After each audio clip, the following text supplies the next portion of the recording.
Dalam pelepasan cukai 2025, kategori ini ramai orang terlepas pandang, iaitu insurans takaful, KWSP dan simpan. Untuk insurans atau takaful nyawa bersama KWSP, anda boleh tuntut pelepasan cukai sehingga RM7,000. Ini pelepasan yang paling asas tapi ramai tak manfaatkan sepenuhnya. Kalau ada simpanan PRS atau annuiti tertangguh, pelepasan cukai dibenarkan sehingga RM3,000. Simpanan pendidikan anak melalui SSPN boleh dituntut sehingga RM8,000. Caruman pekeso juga layak pelepasan cukai sehingga RM350 setahun. Selain insurans nyawa, insurans atau takaful pendidikan dan juga medical card juga boleh dituntut pelepasan cukai had sehingga RM4,000. Kalau anda nak manfaatkan pelepasan cukai bagi medical card dan insurans hayat, anda boleh try guna kalkulator takaful. Link di bio ni cara guna dia. Pergi di channel YouTube saya, tengok link dan tekan option kalkulator quotation takaful.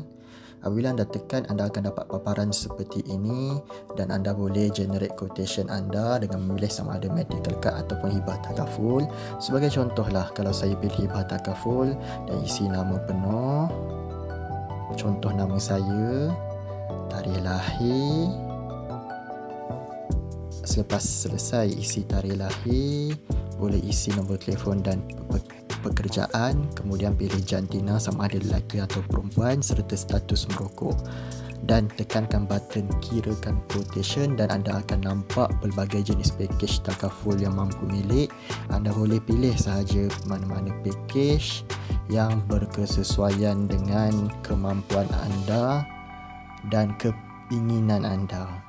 Dan anda juga boleh add on sama ada waiver ataupun add on CI plus waiver dan tekan sahaja button WhatsApp agent dan anda boleh terus tanya agent apa-apa soalan yang berkaitan takaful yang anda mahu tanya.